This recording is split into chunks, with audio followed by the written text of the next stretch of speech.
Hello,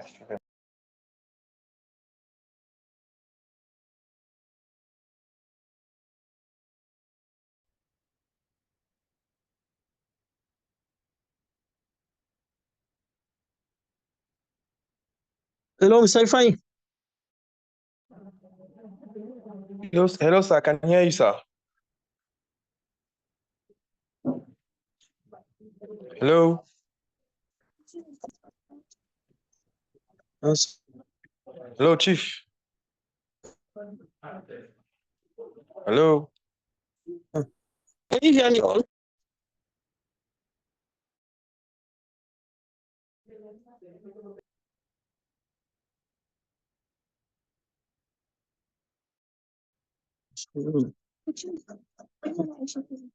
Gaske? A'a, mun yana jin.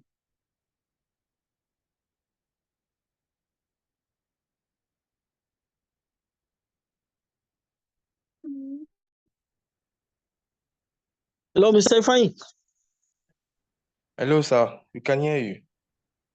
Okay, so I said, are we going to hold on for some time or we start right away? No, we can kick off. Okay, we can kick off. Okay, thank you very much. Thank you everyone for joining us today. For the Association of Radiation Oncology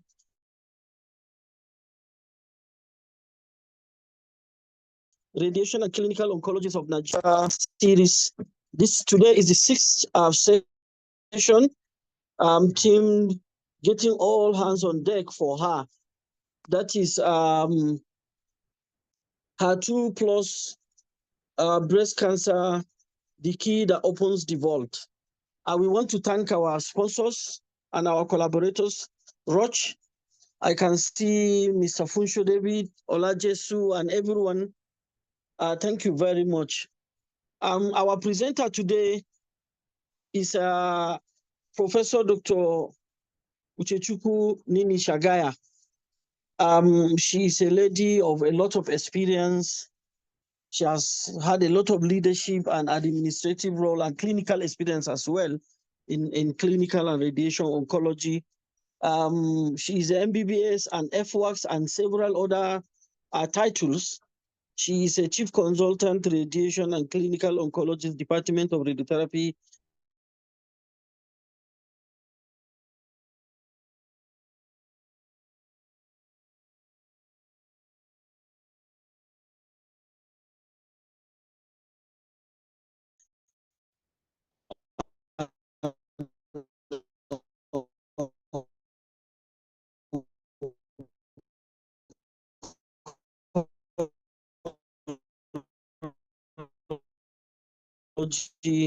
In Noel, I can see Dr. Ella and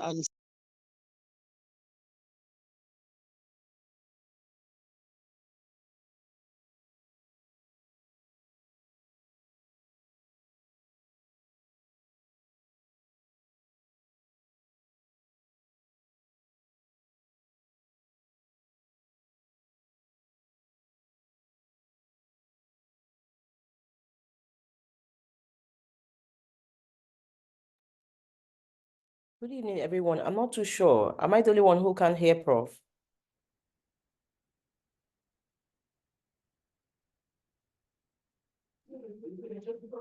No, you're not the only one. Good evening, everyone. I think it's network. Can you hear me now? Can you hear me now? Sorry. Yes, I can hear you. Yes, we can hear you now. Okay, so as I said, Dr. is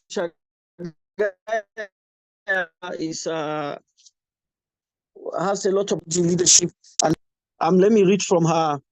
Permit me to now read her bio.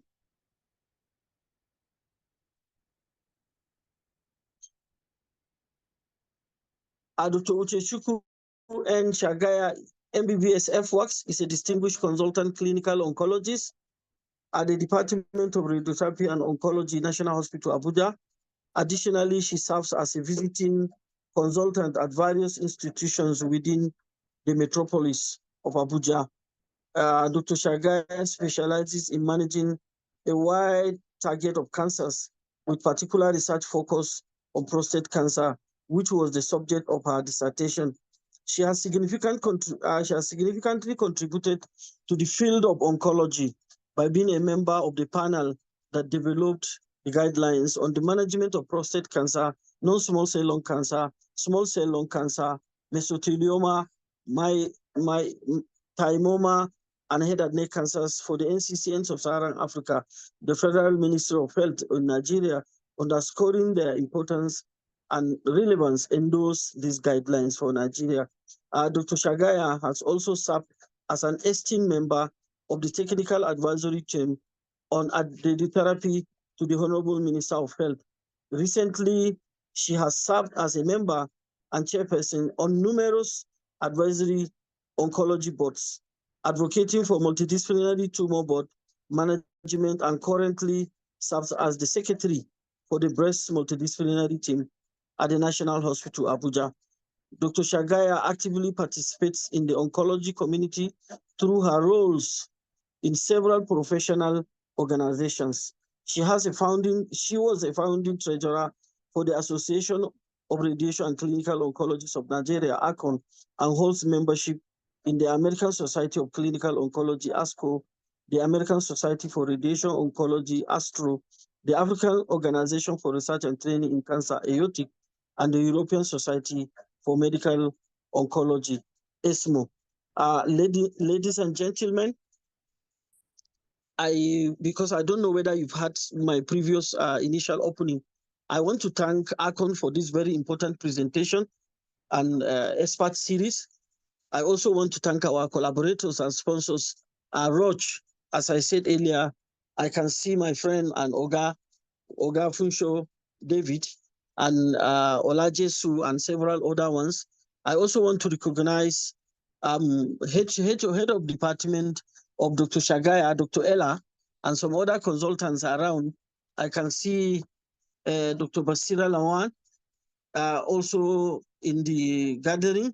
I can see President of President of ACON, Madam President, Dr. Professor Amaka Lashebikong. I can see also my Oga, Dr. Adebowale Omikule. I can see quite a lot of our heavyweights here. Thank you everyone for joining. I can see resident doctors, Dr. Hannatu Ayuba and several other resident doctors in oncology. Thank you all for joining us today. It's a pleasure to actually be with you today. Thank you all. Dr. Shagaya, please. Good evening, everyone, and thank you for having me. Thank you, ACON, for inviting me to speak, and thank you, collaborators and our sponsors for making this possible. Today, I've been asked to talk about HER2 positive breast cancer, and we've coined it the key that opens the vault.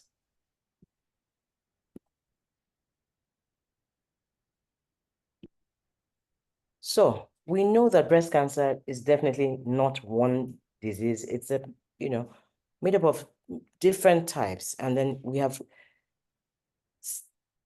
they've been differentiated by their molecular subtypes. But within these subtypes, it's still not homogeneous. So the HER2 positive or HER2 amplified breast cancer that I'm going to be talking about is actually not one disease per se, but it's a homogeneous disease that has different characteristics that are based on its biological background. The clinical behavior will all behave differently, and then the response to treatment will behave differently. When I'm talking about the hormone status, so you have in hormone receptor negative disease, you expect a poor short-term survival, but similar long-term outcomes compared to hormone positive disease. Complete pathological response is more prognostic in the hormone receptor negative HER2 enriched disease. Hormone receptor negative disease shows a higher complete pathological response rate when adjuvant trastuzumab and chemotherapy are given. Adjuvant treatments benefits don't really vary with hormonal status. except when neratinib is used in the hormone receptor positive disease. This is a slide that just gives a summary of what I just said, but I just want us to have at the back of our mind, when you have a HER2 overexpressed patient, the ERPR segment is quite significant in the treatment outcome. So when you look at this slide, the slide that shows the luminal B part, where it's ERPR negative and HER2 new overexpressed versus ERPR positive HER2 new overexpressed, you can automatically see that they are not the same disease. One has a poor prognosis, the other one has an intermediate prognosis. This is quite significant down the line. So what do we really know about the human epidermal receptor? This, hair, as they say, HER2. It's made up of, a 4-member family of highly homologous receptors, which are tyrosine kinase, made of tyrosine kinase. These receptors are actually found on the cell membrane. They have an extracellular binding site and an intracellular kinase part. A kinase is just an enzyme that transfers a phosphate group. The HER2 gene is amplified in approximately 20 to 30% of breast cancers.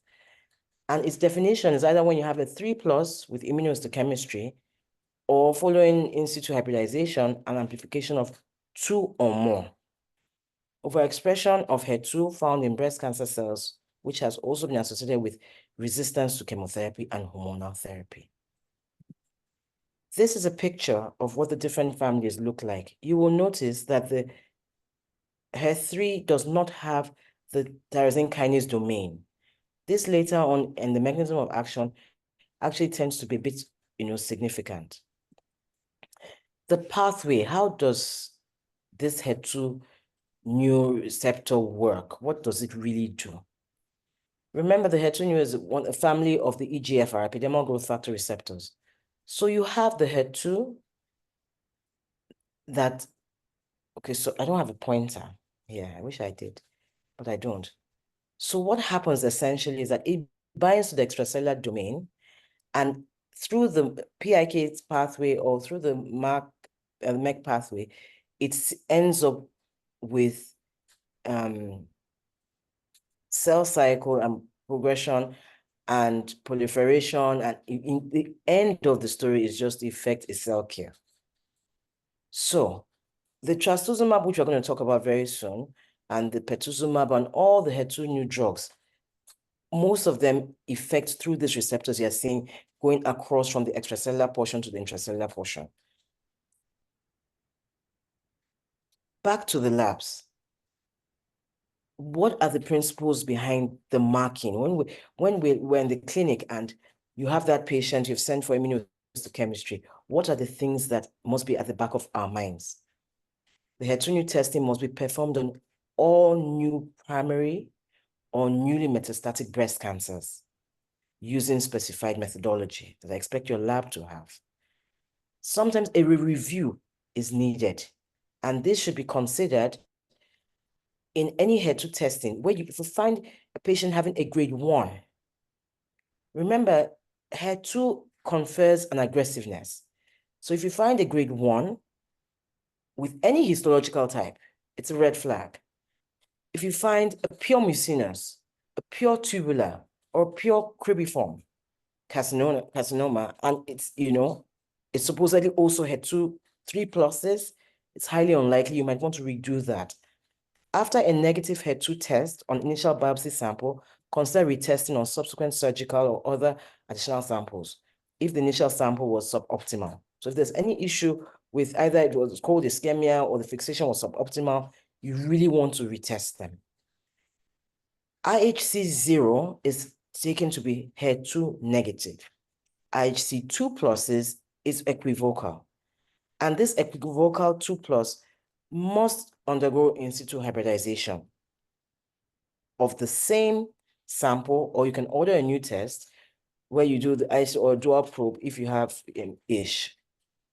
Now, why is it extremely important that we really search and confirm the presence of the HER2? It's important because the presence of this HER2 positivity is what we're going to use to target Remember in 2024, the catchphrase is precision medicine. We're now treating each patient as an individual.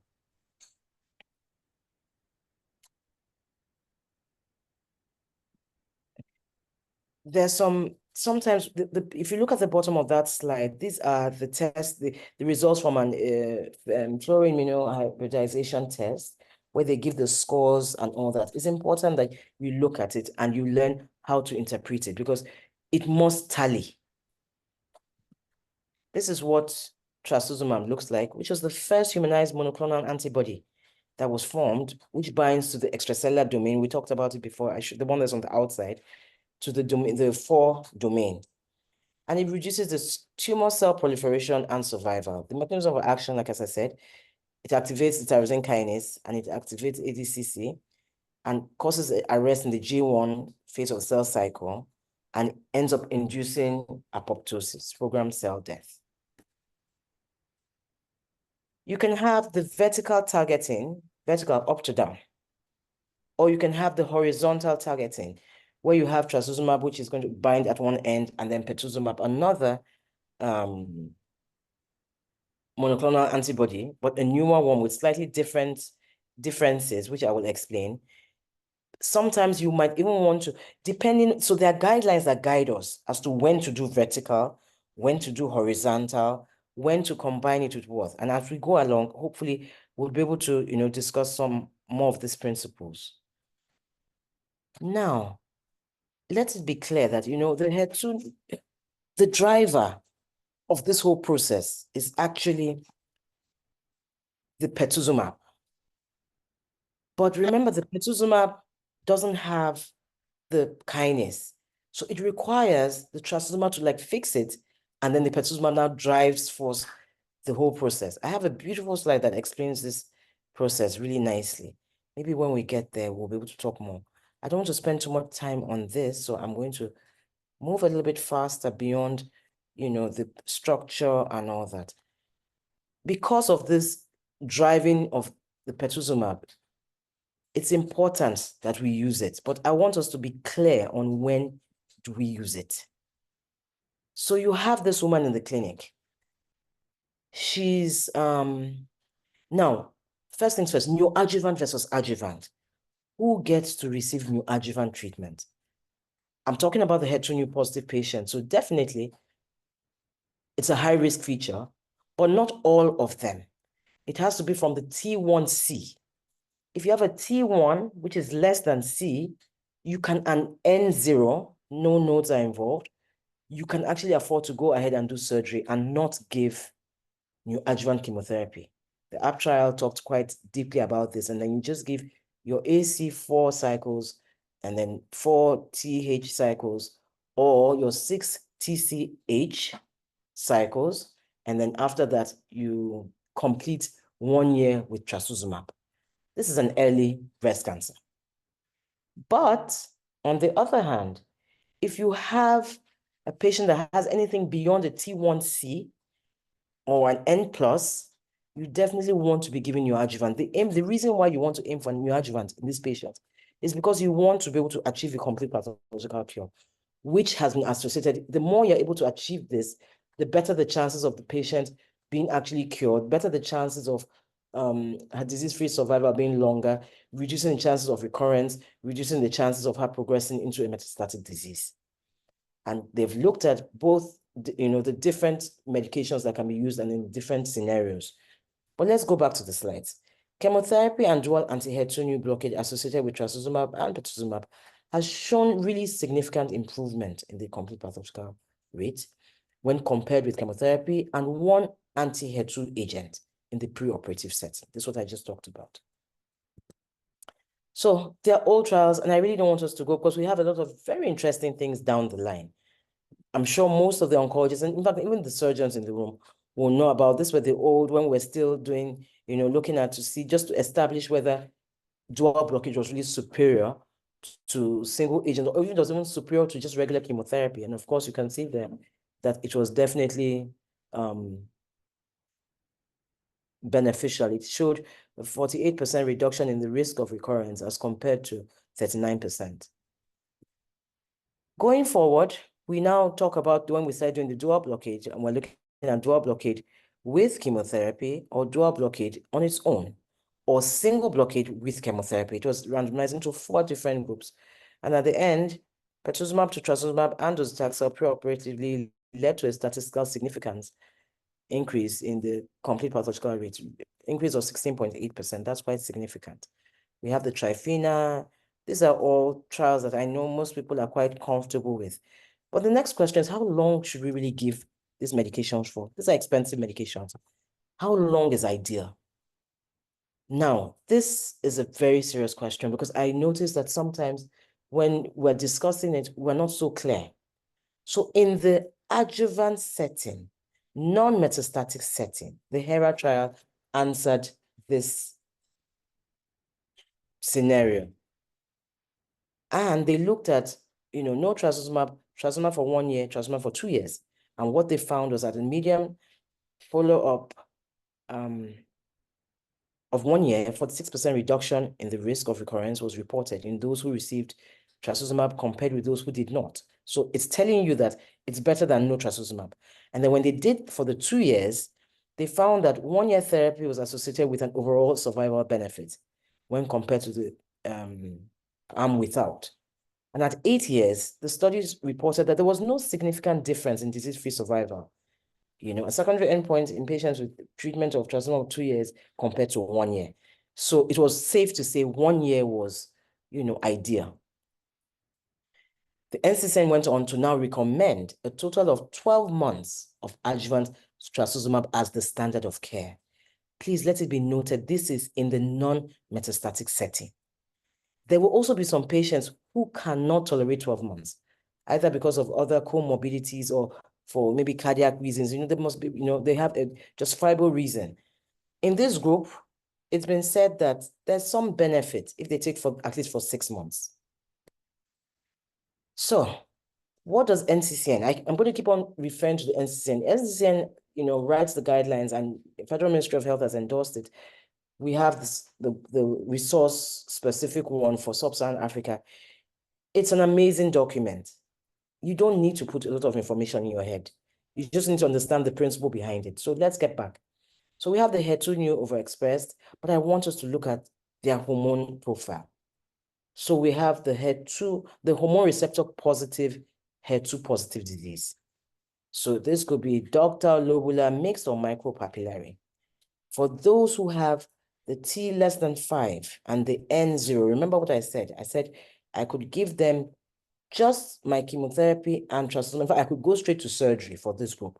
But because they're hormone receptor positive, I'm going to consider endocrine therapy for these patients. Now, if they happen to have from a T1C, so we're coming down, 0.6 and greater than 1, and they have any N, microscopic or N nodal metastasis, at this point, you know that you have to treat this patient with neoadjuvant. You really want to be careful. Remember, I said T1C, so up to 1 cm, you're still good with adjuvant.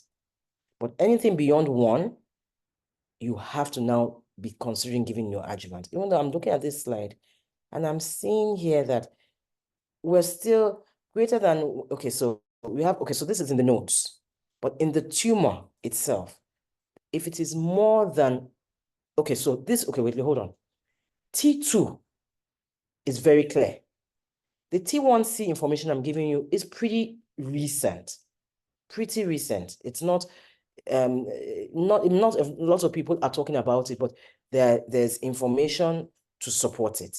So you'll find out that the guidelines, even there's a lovely big algorithm that we have in the department, you'll see in that algorithm, it starts from T2, but there's actually literature supporting T1C. Now, in the hormone receptor negative and Her2 neu overexpressed, this somewhat behaves like a triple negative in the scenario of Her2 positive disease. Same scenario, but bear in mind, this disease doesn't have a good prognosis. It's not as good as the one before. So we fast forward into the treatment. We have this lady who has greater than T2, maybe an N1 disease, and we're planning to give her double blockade because the NCCN has said we should give double blockade. What's the data to support this? The Catherine trial. They talked about giving, they compared giving, okay, no, this one went beyond. Now the patient has had the double blockade. We have sent the patient for surgery. Do we just go ahead and allow this patient to go home because they've spent so much money, or what do we do? The guidelines advocate that you look at your result. Did the patient achieve the complete pathological response that you were aiming for, which was the essence of the neoadjuvant? You must check. Was it positive? Was it complete? If it was complete, oh, beautiful. Then you can continue with your trastuzumab and pertuzumab up to 1 year. If they did not achieve a complete response, like they have a partial response, then you need to change the drug. In fact, if I recall, well, it has to do with the size. If it's more than one cm, then you must change. But you're not going to be changing to something very different. You're going to be changing to something called trastuzumab. Trastuzumab emtansine, or TDM1, like I like to call it. It's just easier for me. This word sometimes twists my tongue. Catherine tried to show whether if we gave TDM1 versus trastuzumab on its own, after all, they are both trastuzumabs, was it going to give us the same outcome? TDM1 has the advantage of having a linker and a chemotherapy agent joined to it. So this makes it slightly more potent than regular trastuzumab. So when you have that patient who didn't have a complete pathological response, you must change the drugs. There are two things you could do. If the complete pathological response is there, you're fine. If it is not there, but the patient had an N1 or an N0 now, you can now give TDM1. That's one option. Another option, if they had a complete one, is to continue your pertuzumab and trastuzumab for 1 year. What I want to differentiate here is when to change. It's extremely important that we are clear. Sometimes, because of cost and all that, we go back and forth. But I tell you, the overall economics of trastuzumab and pertuzumab vis-a-vis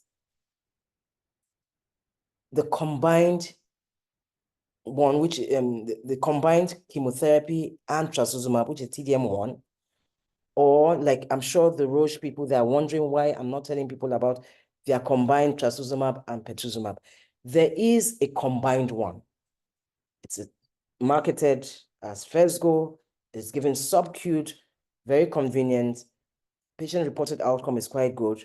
Patient-reported compliance is even better. So for those who received a complete pathological response, you can stick to that.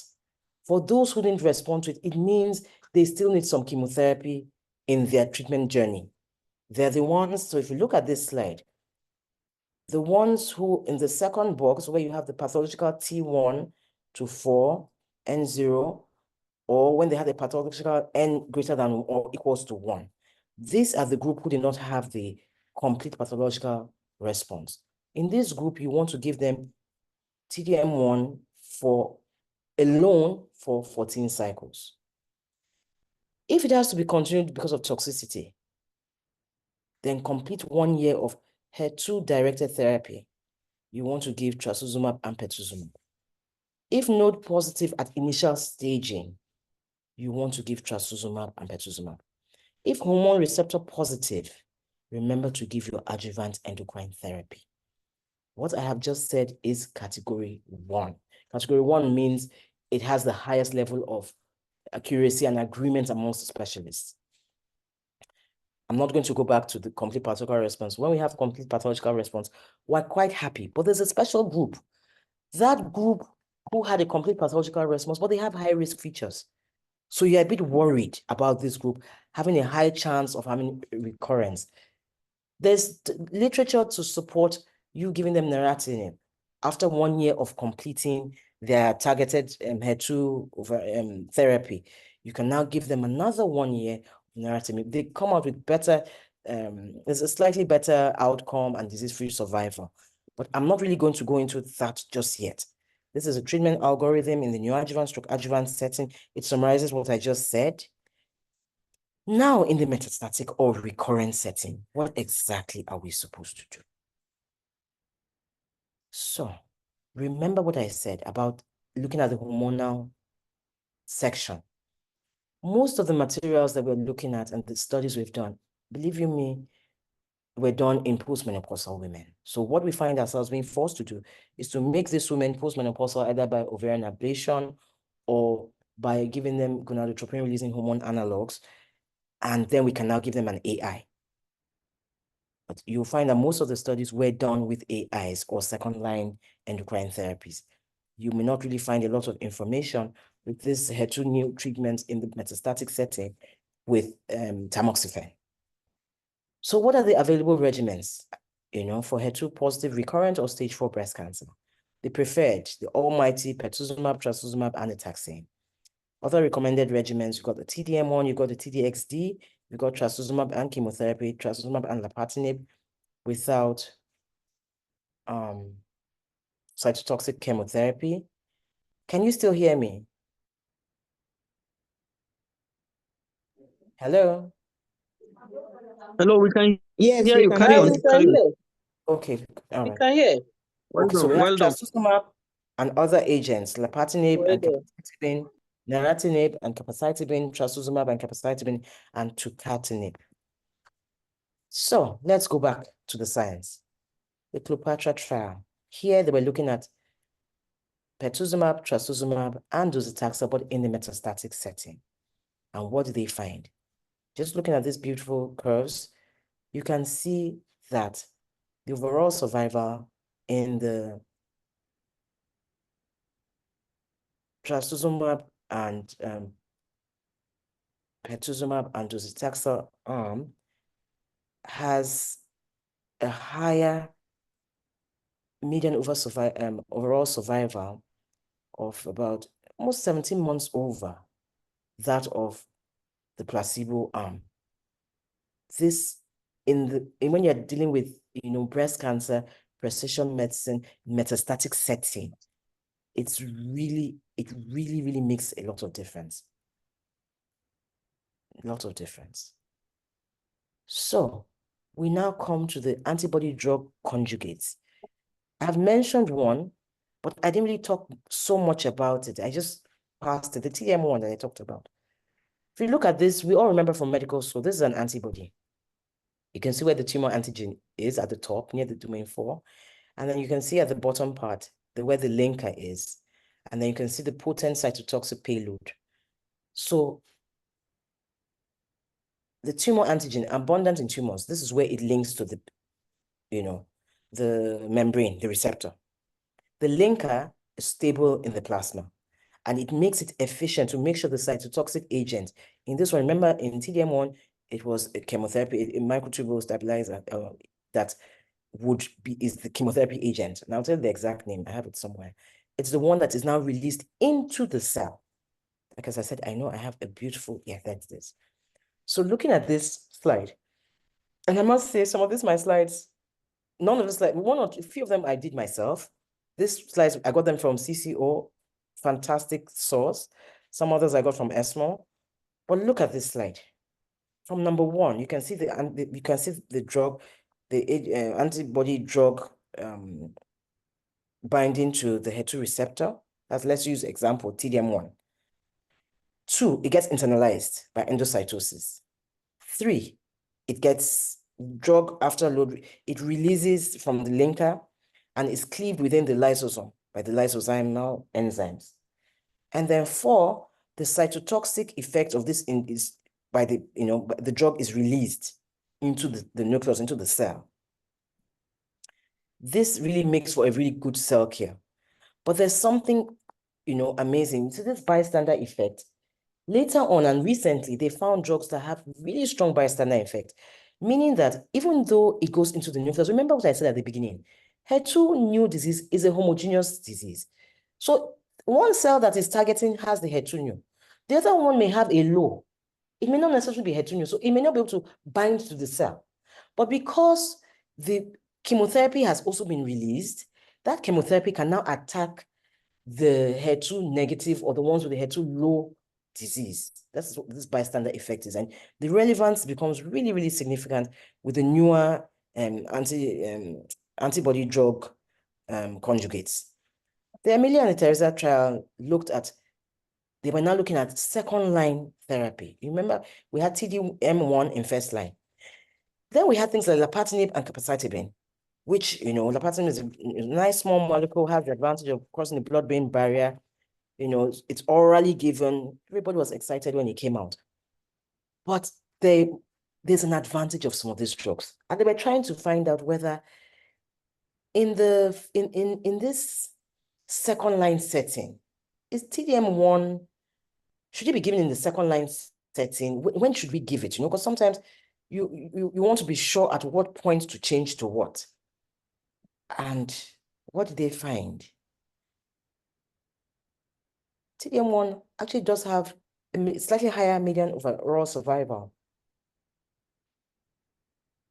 If you now look further, in Teresa, they looked, this time it was with lapatinib and itaxin versus TDM1. Similar, moderate, just about 5-7 months difference. The Amelia, this was their profile. There was the main thing that you want to really be, TDM1, what are things that you're really worried about? Is that grade 3 diarrhea and the hand and foot syndrome. They have a peculiar increase in, later on, the increase in the liver enzymes. I'll tell you the drug that's really notorious for it, but for them, it's really the diarrhea and hand and foot syndrome that you are worried about. Now, patient now has taken trastuzumab, pertuzumab, and has progressed. Do we add on like what we do in prostate cancer, or do we stop and then go to things like maybe capecitabine and lapatinib, or do we just go to something else? What exactly are we supposed to do at this point? Now, hold that thought. We'll be back. What is now new in HER2? Because I'm sure, almost certain that 90% of us in this room know about the regular drugs. But some new drugs, TKIs, tyrosine kinase. Remember, if we go back to my second or third slide, to the extreme left, I had the EGFRs and I had the tyrosine kinase inhibitors. Remember downstream, what the HER2 new from domain 4 stimulates is the tyrosine kinase pathway. And then the magical antibody drug conjugates. Lung cancer had a field day, in the last big conferences. And so breast cancer too hasn't been left out. What is peculiar about the HER2 new positive metastatic setting? There's something that, I found in all, because now you're in the metastatic setting. The woman has been treated in adjuvant or adjuvant, she has progressed. What is peculiar in the HER2 new positive disease? They tend to have CNS metastasis. Bearing in mind that when you look at solid cancers, breast cancer is second to only lung cancer in incidence of brain metastasis. And so whenever you test for drugs in a metastatic setting, it's important to look at how they act in CNS, brain cancer, brain tumor, or brain metastasis settings. Very important, because it's one of the things that most likely, in fact, let's say more than 50% of the patients might develop. This study, as you can see, looked at lapatinib and capecitabine, being approved in this setting. I mentioned neratinib some slides back. It has the peculiar advantage, like I said, small molecule. It gives a better overall response rate.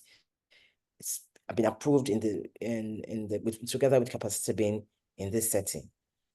Tucatinib, we're going to meet it down the line, but let me not spend too much time because I have slides that really explain them further down.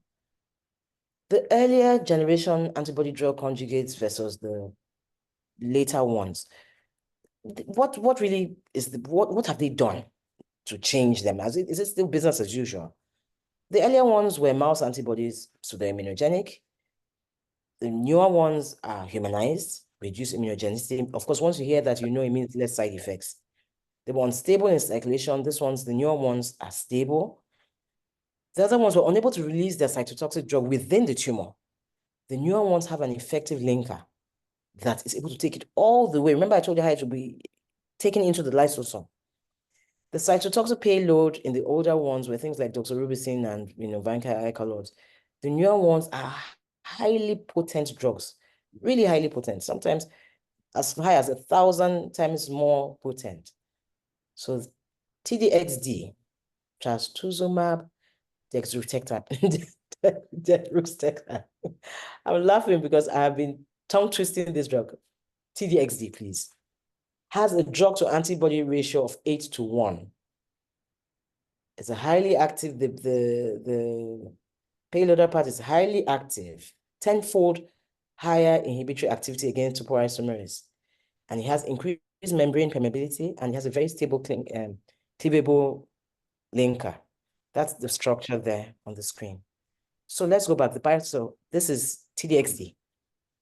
The antibody drug conjugate localizes to a tumor and binds to the target receptor. If you just go through the steps, 1, 2, 3, 4, you see how it gets the same process, but I've explained already about the bystander and the death of neighboring cells. I believe I explained this, but I just wanted to show you a picture of it. So we now come to the trials. TDXD versus trastuzumab and capecitabine, or lapatinib and capecitabine. It randomizes patients into a 2:1 ratio. It was for centrally confirmed HER2 positive patients, either by IHC 3+ or 2+ on ISH. Unresectable metastatic breast cancer, documented radiographic progression after most recent treatment, and previously treated with TDM1. Stratification factors, hormone receptor status, prior treatment with pertuzumab, history of visceral disease. While we're here, let me take you back. Remember I mentioned neratinib. There's something about neratinib why you might not really see it. At the time when they did those studies, those patients had not received TDM1. It was before the era. So you might not see it being compared with the latest of 2022, 2024. So TDXD versus these regular ones. And the primary endpoint was just progression-free survival via a blinded independent central review. And then the second endpoint was overall survival. When I saw this slide, I must tell you, I was excited. When you look at this slide, I say I was excited. Look at just what the difference. I mean, this drug is, you're looking at from 6.9 to 17.6 months progression-free survival.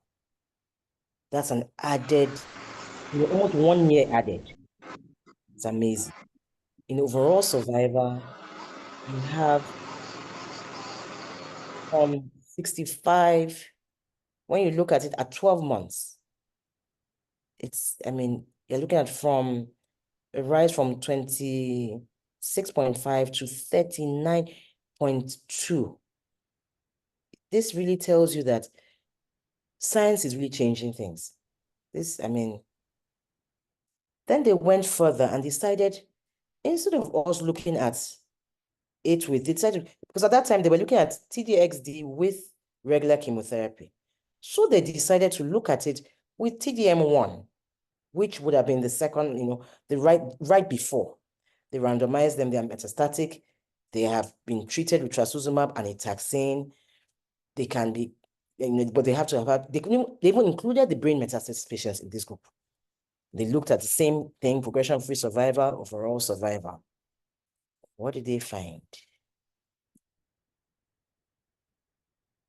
I think this is the best that has been seen in HER2 data, to be honest with you. Your progression-free survival went up from 6.8 to 34.1. Looking at a glance, even when you look at it, I mean, it's so wide apart, you can tell that this is a drug that has come to stay. And of course, you and I know that it has been approved by the guidelines. It's right there. It has been put in ink quickly. This is an overall survival. Same thing also has, improved from, we're looking at what, from 69.9 to approximately about, not quite 10%, but it did give, that's at 24 months. At 12 months, you're looking at a difference of about 8 also. So quite good. What is the future for this HER2 positive metastatic breast cancer? There's quite a lot. We have tucatinib. That's another beautiful molecule. Has all the trials to prove, and it's in the guidelines. But I looked at the time and I told myself, if I go into tucatinib, if I go into the NELA trial, if I go into all those things, we may not have the time for us to be able to really ask questions and really tear apart, especially for the ones that I stopped at TDXD, because I believe our practice should at least have gotten to that point. There's also talk about adding the HER2, the trastuzumabs and the pertuzumabs with CDK4/6 inhibitors. There's also talk of giving them with an AI for those who are estrogen hormone receptor positive. And then in the second line, giving it with a second line endocrine therapy, fulvestrant. Within the CDK4/6 inhibitors, there's also talk about which one gives a better benefit of overall survival, which you and I know is abemaciclib and ribociclib. There's also talk about, okay, when you re-biopsy this patient now and HER2, and they have are there other markers that you can use to also optimize their treatment? So as I'm giving my HER2 target, are there other targets I can also, consider? Yes, there are. There are other targets that you can actually look at. Remember, there are certain patients who are going to have things like the PI3K3A, the resistance marker. Those are things that you might find yourself having to do, because sometimes remember you're having patients who, because we're beginning to see third line, fourth line. So you're going to be dealing with heavily pretreated patients, and you'll be looking for every target that you can hold on to effect your cell care. You're allowed, but just like in prostate cancer, you just keep on adding on. You must have trastuzumab, that trastuzumab that is going to link that receptor must be part of it. And then you can add on the different things using things like CNS presence, whether the metastases are stable, whether they need immediate intervention, whether the patient, you put things like maybe even age, whether the patient is frail, whether their cardiac function is stable, whether they will need, whether they can do, how long, because some of these drugs have some, issues. Like TDXD, let's go back there. It has some very peculiar side effects, things like the interstitial lung fibrosis. This is something that you want to be very careful with, because patients have been known to die from it. You want to, if you have a grade 1, you stop, you give corticosteroids up to maybe even 6 weeks, establish that it has been cleared with imaging and all before you start again. But if you have anything more than grade 2, you need to stop. It's also associated with elevation of the liver enzymes. And another good thing with them is that because it doesn't have so much of the EGFR, so you don't have things like the rash with the TDXD, and of course it has been given its approval, it's in the guidelines. I think at this juncture, I will stop so that I can allow people to, because I really want us to have a good and nice, fruitful conversation on HER2 breast cancer. Before I say bye-bye, let's make it clear something, in the metastatic setting, HER2 breast cancer positive breast cancer patients will progress. More than 50% of them will have brain metastasis. You will find yourself going first line, second line, third line. But the idea is to know how to navigate through the different drugs and why and when to choose what. The idea is to keep doing it the right thing for her. We need to keep doing the right thing for her. We must not stop, and we must not allow the cost stop us from knowing the science behind the key that will open the vault. Thank you very much. Yeah, well done. This is awesome. Thank you, Dr. Shagaya, for this wonderful presentation. Well done, well done. Professor Duro Simeti, thank you for coming. And I've seen several other consultants like Dr. Riba and so many people. Thank you all. Thank you all for coming. So we can go to the Q&A now. Hello, can you hear me all?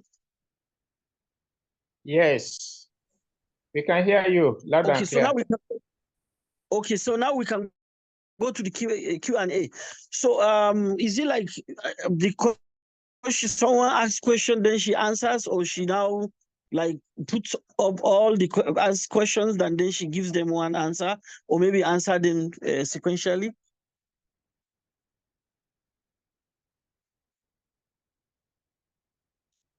Hello, Mr. Ifeanyi. Any option will do, Prof. Sir, any option. So maybe they can raise their hands if they want to. They can raise their hands if they want to speak, or they can type the questions in the chat box.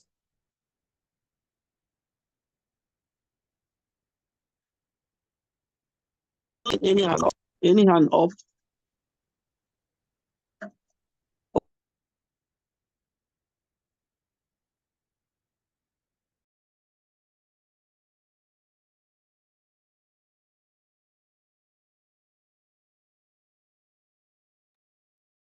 Yes, Prof. Dr. Adegboyega has a hand up. Back in Zaria.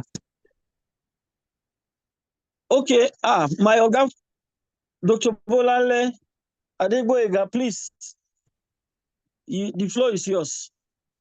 Good afternoon, Prof. Sir, and congrats on your inaugural lecture yesterday. Thank you, Dr. Shagaya, for the presentation. I'm sorry I joined late. I'm just coming in. So thank you. At least this is Her2 is one aspect that one type of breast cancer that a lot has also gone on, and there's lots of prospects in a way. So I've had a patient I've used tucatinib. I was looking for deroxecan. I was in touch with Roche for a long time. Eventually, the tucatinib, she actually responded well, but in it all, I guess we started late. So it's actually easier said than done to say we should not consider the cost, because each vial is over 1 million naira. And she's going to use that for a month, and that's to be combined with the capecitabine. Even the deroxecan, they did not even get that one at all. So I think in all of this, we were able to get it started on time. It's obvious, because the little time she used it for, there was a lot of response. So, but then we were able to start it on time. I'm sure would have done better. So I think my major concern here was availability, because before we could get it to tucatinib, we had to make several calls and to get it, and then the deroxecan, they did not even get, we couldn't get that up to now as we speak. So cost is a major issue. Then availability is another issue. So I know Roche is here. I don't know if there's any, I'm sure NICRAT is also represented. So we have the 1% of the 1% that can actually afford it. But then it's actually still, is actually tearing pockets. And then availability is my major concern. How easy is it for us to get these drugs? Thank you. Okay, thank you. Thank you, Dr. Bolale. So, Dr. Shagaya, you can answer the question, and I think maybe we may have a response from Roche and NICRAT. So when we talk about, believe you me, when it comes to cost, I like the way I make that statement. There's no doctor that can afford this type of treatment. But when I say let's not talk about the cost, it's because I remember once upon a time, docetaxel, I had a patient on she wasn't my patient, in fact, she was my boss's patient at the time. They sold their house in Maitama to buy docetaxel. We have seen docetaxel become 50,000 naira. But you see, if we had not started using docetaxel at that time, you and I won't have understood how to use taxanes. We will not have been having the disease-free survival we are having, that we're having patients that is almost 20 years post. I'm just saying that, you know, sometimes when we're learning, because like TDXD is like magic, and like you said, you did not find it. And you are right, TDXD is made by MSD, and MSD is not in the country. So I'm not surprised that we could not find it. But you see, when you start looking for these things, when we start asking for these things, pharma knows to make it available. CHF knows to make it on CHF. When patients come from abroad and they have these prescriptions, because we've had these discussions, and because we are reading the guidelines, and because we're not afraid to do evidence-based medicine guideline-driven, we will not look or sound or feel, you know, like say, man perisheth from lack of knowledge. But is it Bismal? Is the cost Bismal? Yes, it's Bismal. I agree with you on that. So I think I should allow those who have the power to talk on the money side and can actually do something about it. Let me allow them to speak. Okay, Rog, please. I can see my Oga, Dr. Mikule, Mr. Funsho, David, Olajiso, and so many other guys. Please, we want some comments, please. Thank you. Okay, Dr. Ella, do you want to say something about it? Or you have a different question? Yes, I want to say something about it. Okay, please carry on. Okay, so no, TDXD, that is known as Her2, is actually by AstraZeneca, and it's part of the things that we should be speaking to them about, bringing. Oh, sorry. Yes. I was mixing with pembrolizumab. You're right. And here is Yes. a drug. Her2. And AZ So, is very close to us now in Nigeria. yes, so Very they are interesting quite what they're close to doing. us, and I do have information about the cost from them. It costs about $1,800 for one vial, and a 70 kg patient will probably need about 4 vials. Oh So my God. it is Oh not my cheap God. at all. Oh At my all. God. Oh my So God. it is something that, well, once we start to discuss pricing options and making arrangements to get a package the way we are doing on NCAP, then maybe that's the only way we'll be able to get it to prices that people can afford. But for now, it's for the 1% of the 1%. So Dr. Adegboyega, you can get it for them. Thank you. Sorry, Dr. Ella, thank you very much. So this one, which drug is that? And you mentioned the company. That is not Roche. Sorry, please come again. Yes, it is Her2. That is the TDXD, the trastuzumab deruxtecan. Okay. It is the second line for progression for HER2 positive disease. Now, now that I recall, there is a contact that is an AZ person, but it's not based in Nigeria, that you can call and they will get the drug to you. I actually met them in one of these meetings with our AZ staff. The reason why they were a bit reluctant is because you know how to get the NAFDAC approval, it takes some time. So they said, because I asked, why don't you do like what we do with Roche, how you would ask them and they'll bring it in for you. They said, contact them directly and then copy their stuff here. But like Dr. Wachoka has just given us the price, that is quite a whooping sum of money. But may we still have the knowledge and let us have that 0.5% that can afford it. Okay, thank you, HOD, Dr. Ella. Please, any question again? I can't see other hands up. More hands up, please. Residents are there. Questions? There's a question in the chat box. Okay. Oh, wow. So Let me see here. Dr. Kasimu Basiru, resident from Radiotherapy Oncology, Udut. Oh, sorry, let me get, where is the question, please? These are all introductions. Is there a question? Okay, Dr. Enya Ukami, thank you for the presentation, ma. Question, with your presentation, please, what is the place of dual blockade with, is it placebo or PESGO compared to trastuzumab and DXD? Okay, so what I want you to do in your mind is look at it as first line, second line, third line. You would have given pertuzumab and trastuzumab in first line, and you would not automatically jump to TDXD. You probably would go through TDM1.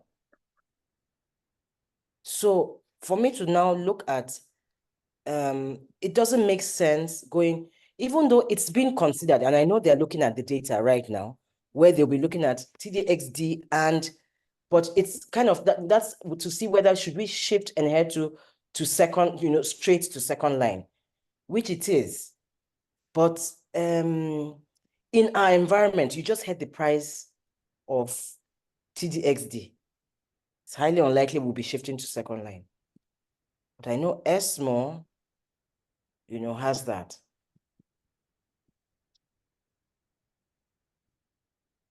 I'm trying to look for.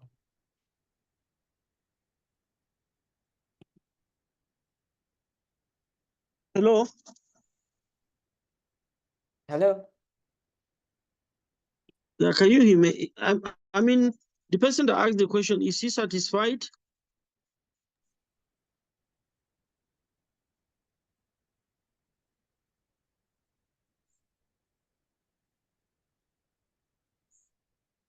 Okay, more questions, more questions, comments, please.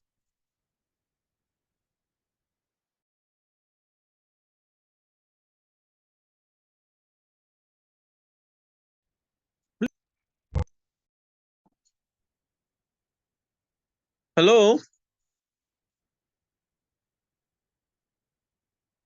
So in the absence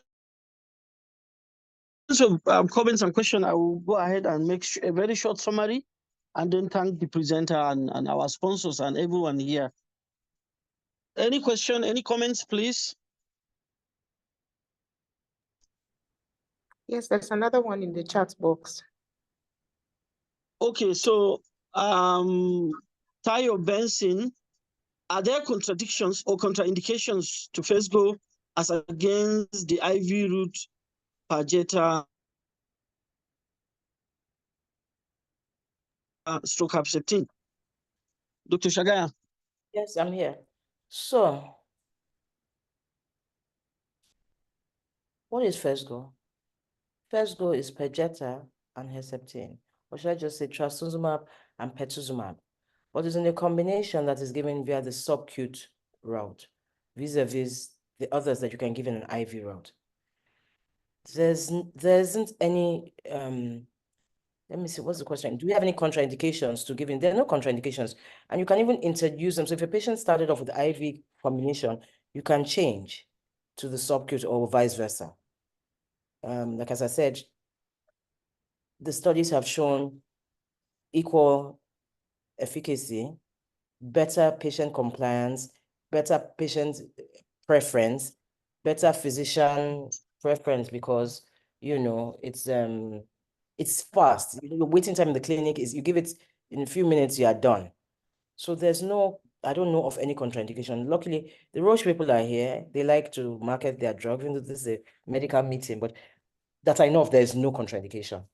If anything, a lot of people are beginning to encourage it for those reasons I just gave.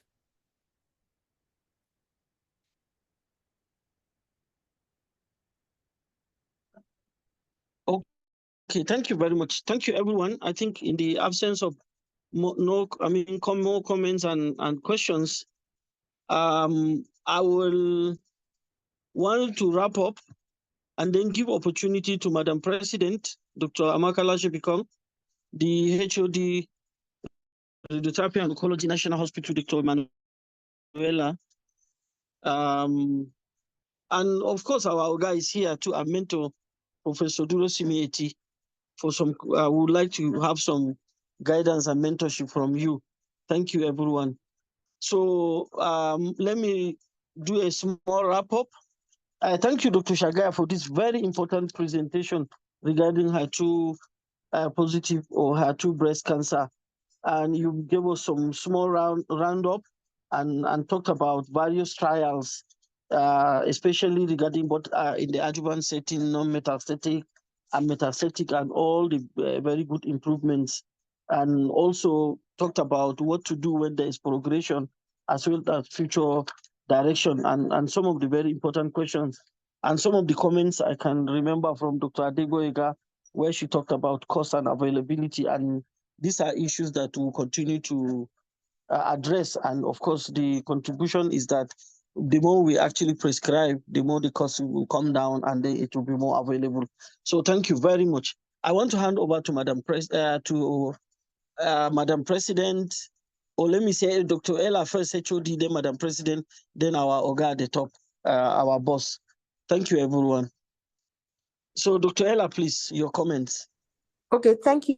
Thank you everyone for joining this expert series. We had a wonderful attendance, and Dr. Shagaya has really cleared a lot of myths and things concerning HER2. So, but our next session will be on the 14th of August. Please register. We will still send out reminders to remind you where we will be looking at radiation therapy. What do we need to consider when we are considering radiotherapy in breast cancer? The speaker will be Dr.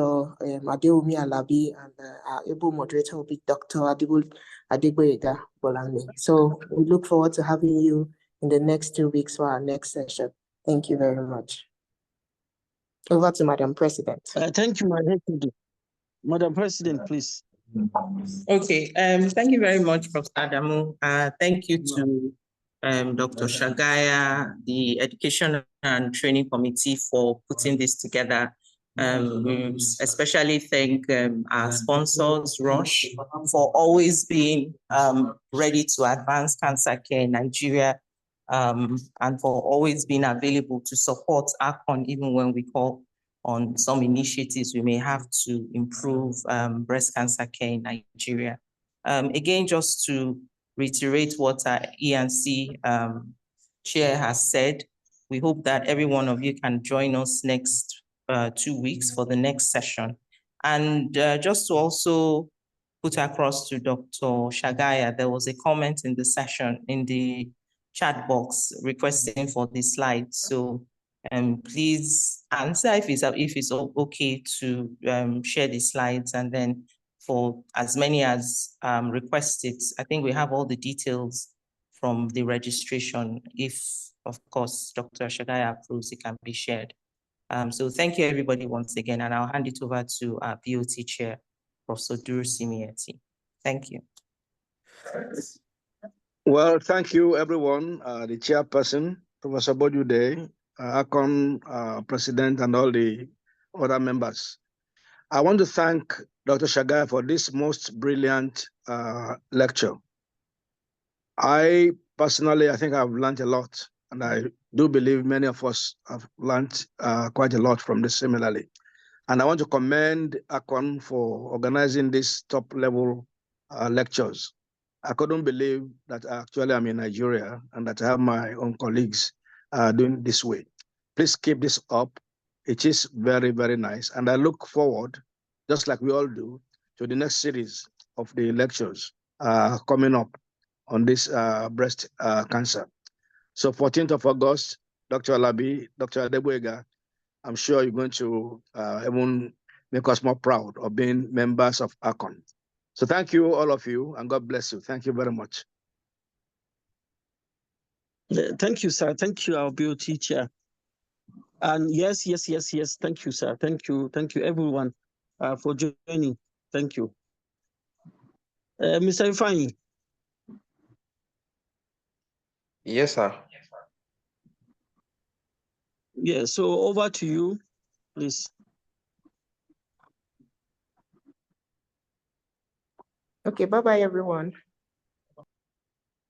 Thank you, everyone. Bye-bye. Bye. Bye-bye. Thank you. Thank you for Bye. joining. Bye-bye. I see that there are some people putting their information in the chat box, so we'll collect them and then see whether we can send the slides across. Thank you, everyone, and bye-bye. Sorry, I joined you late. I just arrived from a journey, so please, you can include me. Okay. Okay, sir. Thank you, Prof. Sir. Thank you once again. I just arrived home. So Prof was at my lecture. He came to support me as a mentor. Yes, and Thank it was you, really Prof. very Thank you, useful. Prof, for The whole university were representing us. very happy. The vice chancellor, everyone was impressed, and actually had high regards for Prof for coming over. And I really loved it, and I would really want to extend this, Madam President and our complice. Whenever any of us is actually presenting, a mentor and a very senior person should actually be there to support him or her. Please, let's adopt this. I really enjoyed it. I was so confident because I have someone near me. Thank you. Thank you very much, Professor Olastunde. Thank you very much. Congratulations. Good night, everybody. Good night. Ifeanyi, please take note of all the requests in the chat box so that we can send the slides across. Okay. Everyone.